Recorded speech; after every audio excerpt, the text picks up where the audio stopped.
Hi, and welcome to another episode of Beyond Labels. I'm Dr. Stina McCullough, and I'm here with our famous, ultra famous now farmer, Joel Salatin.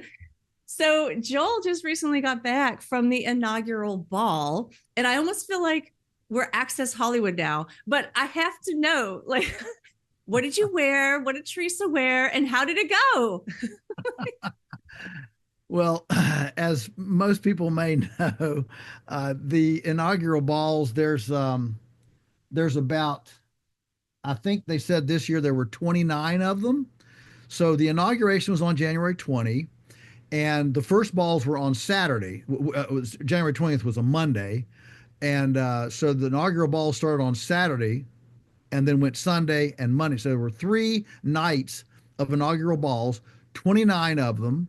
Wow. And Trump attended, I think, 3. He only went to one a day, and we were there. So this look straight up, this is not Teresa and I's thing to do, but we had a functional medicine doctor friend who called me and asked me to help.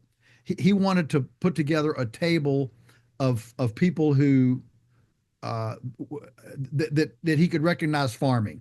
He wanted to put, there were tables of 10, there were 50 tables of 10. It was at the Waldorf Astoria in DC, very hoity-toity, high cotton, as they say. And and so these tables, they're expensive. I don't know what all the money went to, but anyway, I guess it's Washington D.C., so you don't have to ask those kind of questions. But uh, anyway, he it was very, very, very expensive, and he asked if we'd be his guests to come to fill out this table of 10. He had, for example, the founders of the series, the video series Farm Heroes. It's kind of a new series that's just kind of started. So he had them and us. And so, we said, well, I guess we can do that. And the nice thing was that he lives in Bethesda. Dr. Eric Berg, some of our listeners may know him, and he has a house just 2 miles outside the Beltway there in Bethesda.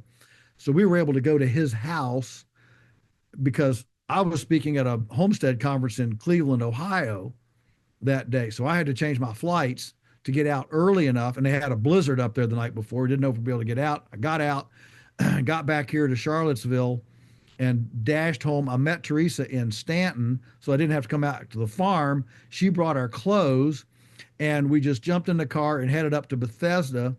Got there in time to get our clothes changed, and of course, I had to go I went and got a tux, and she went and got a beautiful black long sleeve gown, and she looked stunning in it, of course.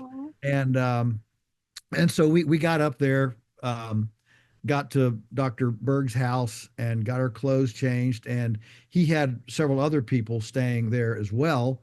And so there were about 11 of us, and he had organized a limousine. They had actually been to a couple of other of the balls. And so this was kind of the last one for them, he and his wife. And so the limousine came, and we all 11 piled into the limousine. This thing's like 40 feet long, and it's a big white limousine. We all pile into this and go down there. Well, all the streets are closed. You can't get up where they're close. And our driver was this little, little African American gal, and at one time I looked out the window and we were going the wrong way on a one-way street. I did notice that. We all laughed, and then we got into a detour situation where she finally 6 lanes of traffic, and she does a 3-point U-turn in front of 3 lanes of traffic, with this massive 40-foot limousine. It was quite wild. Anyway, to make a long story short, the cops would not let us get within about 8 blocks of the Waldorf Astoria. So, here, all of us men, we figured, well, she's going to pick us up right here at the house, drop us at the door. We don't need to wear overcoat. It was like 10 degrees, remember, on that night. And so here we are. Now we got to walk whatever 10, it was probably not a mile, but it was certainly over three-quarters of a mile, a long way. And so we all finally get out and we walk all this and got to go through. There's like three levels of security. It made getting on an airplane look like, you know, nothing. And all this security, and finally got in there and got our armbands and got into the room. There were about 500 people, and the meal was okay. Can you There you are. see? Can you see the picture? Yeah, yeah. The So meal. for the folks who are listening, I just put up on the screen a picture that Congressman Massey posted on his social media. It's Congressman Massey with Joel in a tux. You look awesome. But Teresa's missing. We didn't get to see what Teresa looks like. Yeah, well, look, we don't carry smartphones, we don't do all this stuff, and so she's trying to get some pictures were taken of her, and so we're trying to get those to where we can post them as well. And so yeah, I mean that picture you just showed, actually Thomas Massey took, and he had all of his kids there. That he's just so wonderful. In 1 year, he's lost his father-in-law, his wife, and his mother-in-law all in one Oh, year. And man. so we had a chance to talk a little bit. He's certainly one of my heroes, and just a wonderful, wonderful man. Well, anyway, of course they had a band that was. I hate these things where you can't even carry on a conversation. It's so loud. You're screaming into the ear 1 inch away and you still can't hear. I don't understand. I don't get it. I don't get it.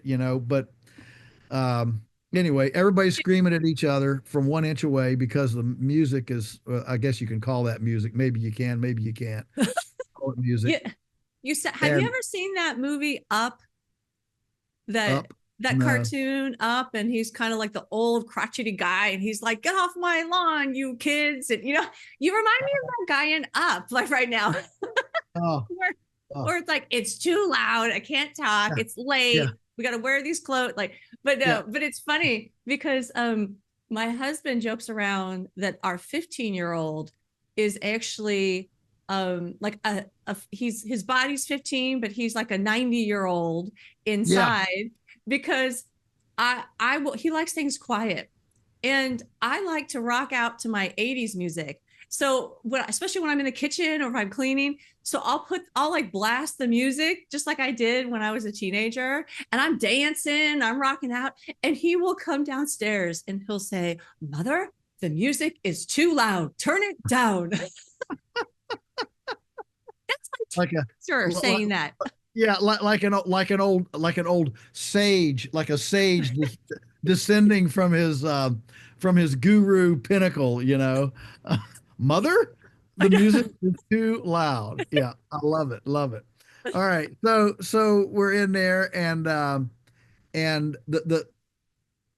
to cut to the chase for me, of course, they numerous people. Del Bigtree, of course, spoke, and they had, and of course, RFK Jr. Was there, and so this was the Maha ball. Okay. So, the thing is, like, I don't know all the names of them. You can look at them all. I'm sure there's like a petroleum ball. I mean, there's uh,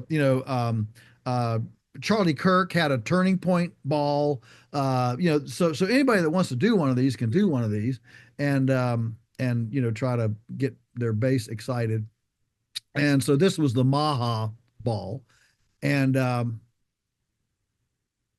the turning point, or the revelation to me, was when Del Bigtree, who is the founder of Highwire, um, got up and he said, I want to see a show of hands for all the parents that have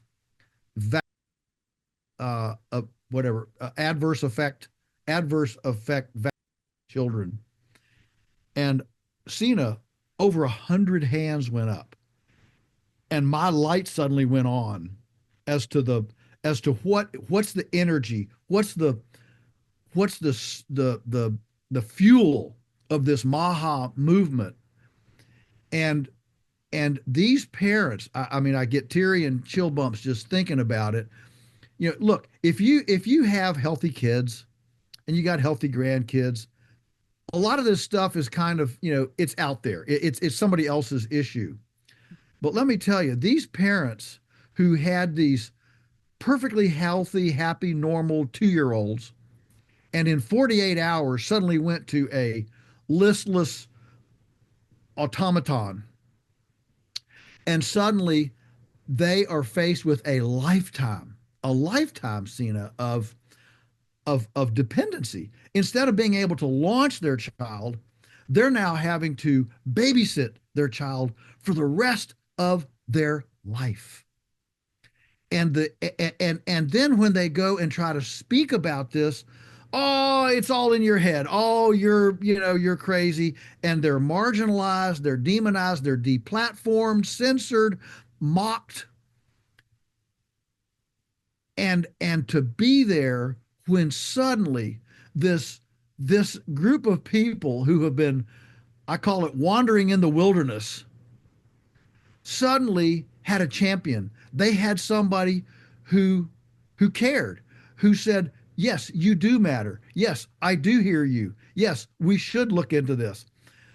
It was like the emotional floodgates of being validated, affirmed, understood, like I'm I have I have value suddenly. That emotional flood just permeated the entire thing in the euphoria of release, of emotional release. And it was powerful, just really, really powerful. And I think in those moments, I I understood. Look, I've been after this, clean food and all that, for all my life. But in that moment, it went to another level for me. I understood and appreciated the the just the emotional trauma that all these parents have been under, many of them for years. I mean, a lot of these parents, they were, look, they went to this expensive ball. I mean, they were in their 40s, and they've got kids that are 20 that still can't survive, on their own. And that burden is, it's almost, I mean, it's one thing to care for your elderly parents. I mean, almost everybody's going to go through that at some point. But to have that burden of caring for your child for your whole life is just, man, these folks are saints. They're just beyond the pale. And my heart goes out to them. And I saw in that moment what the RFK Jr. MAHA movement, what's the, what's the fuel, what's the gas on that? And that gas is this core of people who have been looking for a champion, looking for a knight to take their cause forward, and they have it now. It was truly profound. Friends, want to dive deeper into our thought-provoking conversations? Become part of the Beyond Labels family today by joining below. For any gift amount, you'll get access to the full, uncut episodes. Every contribution, whether big or small, keeps this podcast going. So join us and expand your Beyond Labels experience. Thank you.